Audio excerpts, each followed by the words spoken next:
Welcome back to the poker vlog. This is day number 6 in Texas. We are currently up $1,313. In the last vlog, we took a massive loss. If you want to watch it, you click here. We busted a couple tourney buy-ins, so that's what's brought the number down. But we're going to get right back at it this time. We're at Texas Card House. Let's go! Welcome back, everybody. We are in the 1-2 streets, but this time we're at a different location, Texas Card House. Same exact buy-in structure. It's got great action. Let's hop right into it. We're in for $500, which is the max. The first hand we look down at is pocket fives here in middle position. I make it $10 to go, and there's one caller in between before the hijack decides to 3-bet to $30. It's a small 3-bet considering there was a caller in between, so I stick in the call assuming the other player is going to as well, but he does not. So we are going to go heads up to a flop here, which comes pretty good for us, but we don't hit a set. 7-4-3 with 2 spades. We flop ourselves a gutter to the straight. Obviously we have a pair of fives. Not going to be leading on this board. If it was a single raised pot, I could have some leads, but in a 3-bet pot, I think we want to just check our entire range over to the aggressor.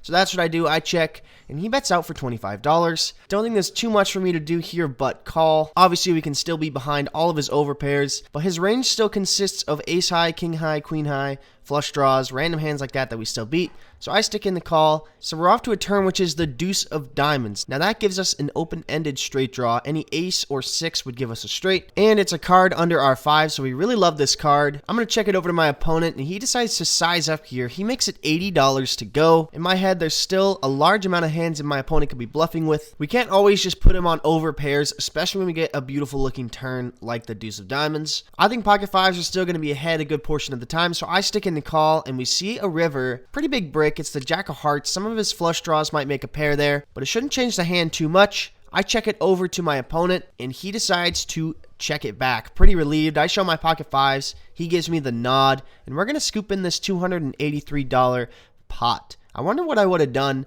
if my opponent blasted off there on the river. Spades missed. I'm not sure what I would have done. We play a couple small pots here. A 3-bet pot with king queen where I bet and take it down. Another hand where I turn a set of fives but only win about a $30 pot. Our stack is going in the right direction, and we look down at 9-7 of diamonds here on the cutoff. Now this play might be a little bit unorthodox, but the middle position player is wild. He's been in a lot of pots and he's been paying people off. He makes it $30 to go over no limpers. I'm on the cutoff with 9-7 suited. I feel like I want to play a pot in position against this player, so I stick in the call, and we go heads up to a flop, which is really good for us. 7-6-4 with 2 spades and 1 diamond. We have top pair and a backdoor flush and straight draw. The middle position player now bets out pretty large into the $63 pot. He makes it $50 to go. I don't think we should ever raise here because we're only ever going to get called by a better hand, and we want to keep all of his bluffs in there. So I stick in the call, and we see a very nice looking turn card, the 6 of clubs. We still have top pair, and when he checks it over to me, I think I can go for some pot control and get some value on the river here. So I check it back, and we see a river which is clean, the deuce of diamonds. And when he checks it over to me fairly quickly, I now assume that we almost always have the best hand. I'm going to put out a small bet here to try and target all of his ace highs. If he has ace king, ace queen, he might just get frustrated and put in the call. So that's what I do. I make it $50 to go. It's a third the size of the pot. He thinks for about 20 seconds before sticking in the call. We show, and we are good. The opponent mucks his cards before flashing us the big slick. Ace king here. So our value bet on the river worked. Our opponent just couldn't fold ace king there. Here in Texas, we do a double board hold'em bomb pot every dealer change. I have pocket 10s, and the boards come king 8 deuce rainbow and queen 10 5 with 2 clubs. We have a set on one of them. The small blind leads out for $25, and there's one call. I'm on the hijack here. I definitely want to be bumping it up because it's very likely that we could be losing to a king on the other board, and the only hand we lose to on the bottom board is pocket queens.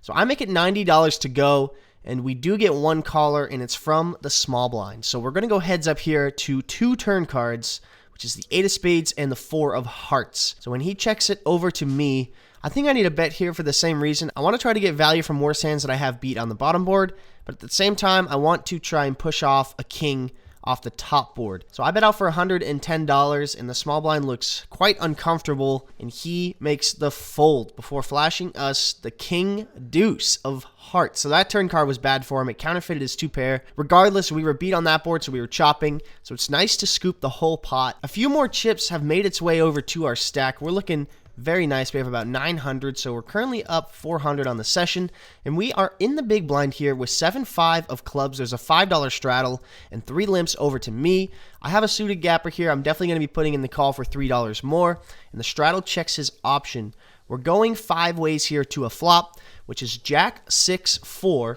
with 2 spades and 1 club. We flop an open-ended straight draw and a backdoor flush draw. The small blind decides to lead out here for $20. Even though some of our spade outs might not be clean, I think we still have to put in the call here and evaluate a turn card with the backdoor flush draw on board. So I put in the call, and to my surprise, 3 other players put in the call. So this pot is brewing, and we're looking for a 3 or an 8 here on the turn. And the turn is an 8. It is a spade, though, so it could be a scare card. Somebody could have hit the flush, which would be a disaster for us. But when the small blind checks, I go between betting and checking here. I could bet for value, but then if I get raised, I'm probably going to have to fold because it's almost always a flush. Or I could just check call this turn and then evaluate a river. So I check it over to the other 3 opponents behind me. But to my surprise, they check it around. So we're going to get to see a river card, hoping to not see a spade. Think of the best brick in the deck. It's the deuce of diamonds on the river. And when the small blind checks it to me, I feel like I'm almost always going to have the best hand. The only person I would be worried about checking a flush on the turn would be the small blind. I think one of the other 3 players would have bet for value. So when the small blind checks it over to me, I'm going to bet for value here. Pot's 125. I don't need to go too big. I'm trying to target 1 pair holdings like a jack or a 6. So I bet out for $50. But unfortunately, everybody folds. I'm not too sure what everybody could have called with on the flop and not had anything here on the river. Pretty strange, but I'm not complaining. This session has just been a steady amount of winning hands. Nothing huge, but we're going in the right direction here. And the table decides to do a PLO flip instead of the bomb pot next time. We end up hitting the king high flush here, scooping about $80 here. It's kind of fun. There's a good atmosphere right now at the table, and our stack is looking very nice, and we're looking to run it up even more here. When we look down at 2 jacks, pocket jacks here in the cutoff, there's a couple limps over to me. I make it $20 to go, but the small blind says that's not enough and min raises me to $40. A 3-bet min raise, that's right. And to my surprise, the early position limper puts in the call. And the action gets back over to me. I'm sitting with pocket jacks here. I don't feel like going 3 ways even though I'm in position. I want to narrow this down and take it heads up or just take it down pre-flop. And pocket jacks are a very strong hand in the game of poker. So I 4-bet it. I make it $130. The small blind quickly gets out of the way. And the action's on early position, who thinks about it for a little while before sticking in the call. A pretty strange pre-flop action here from the early position player. He limped, he called the 3-bet, and then he called the 4-bet. A lot of times this is going to be lower pocket pairs like 10s, 9s, 8s, or it's going to be a hand like ace-queen, ace-king. So when the flop comes down, queen 3-3, I think it's a pretty decent flop for us. Obviously the queen is not a great card to see, but I don't think it's too scary. When he checks it over to me, I'm going to bet small here, trying to target those lower pocket pairs like I mentioned earlier. I make it $80 to go, but the early position player seems like he's uncomfortable, and he decides to fold his cards. And he does show me what he had. He had pocket 10s, so we did have the right read on him. Pretty surprised he didn't come along for 1 street there, but a good fold from him, and I let him know that he made the right fold. We're going to scoop in a nice looking $325 pot. In the next hand, we look down at a familiar face, 9-7 of diamonds. We're on the button, and there's 4 limpers over to me. I'm definitely going to be raising this. I want to try and narrow down the field, maybe even get heads up. I make it $25, but looking back, I definitely need to be making this $35 to $40 over 4 limpers. So I make it $25. Not too many people are scared of that bet. We get 3 callers. So we're 4 ways to a flop, which is king 5-5 with 1 diamond. When the action checks over to me, it's a pretty dry board. It's going to be very difficult for our opponents to continue unless they have a king or a flush draw. So I bet out for $40, having all the best kings in my range, and we only get 1 caller here, which is from the big blind. Now we're heads up here to a turn, which is a good-looking king of clubs, and you might ask why it's a good-looking card, because it makes it less likely my opponents have a king, and if my opponent was on a flush draw, we can put out a small bet here, and because the board is double paired, they're not going to want to come along. So when he checks it over to me, the pot's 183. I don't need to bet big here to get my opponent off all of his draws, and if he has a king, he's likely going to check raise us, and our cards will just hit the muck. So I put out a bet of $50, and my opponent quickly makes the fold here. Nice to get that one through with just 9 high. The session is going amazing. Just an upward spiral of winning hands. Look at that stack. Look at all those green chips. Yeah! Now moving on to the last hand of the video, and what a better way to end it than pocket aces here.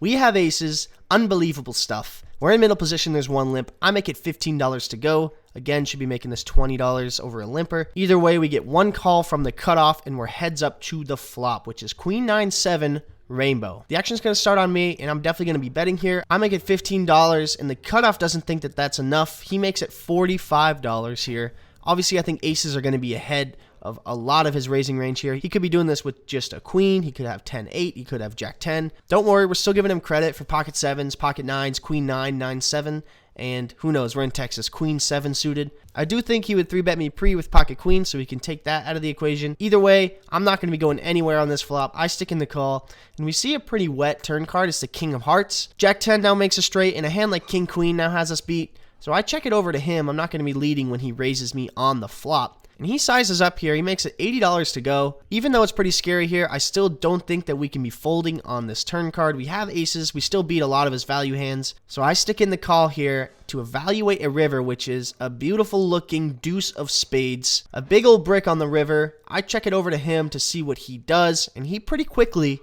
tosses out $100. It's only about a third the size of the pot, and for some reason I just kind of get the sense that this guy was bluffing me from the flop. I've been running hot, I've been kind of running over the table, and I feel like this guy is kind of just sick of me. So when he raises me on the flop, I felt like he might have had to barrel the turn and river. So I pretty quickly stick in the call to see what he has, and he says he has a king. I show my aces, and he mucks. Let's go. We're going to win this $485 pot to end the session. What a way to go out. There weren't many bumps in the road in this session. I don't think I showed a losing hand because there weren't really any to go over, just besides ones that I would call pre and fold the flop. So a pretty nice session this was. We got into that game for 500 and out for 1565, so a profit of $1,065. We only played for 3.5 hours, so it was quite the session indeed. Now we're going to head over to Poker House to get another cash game session, and that's going to be the next vlog. I'll see you guys there.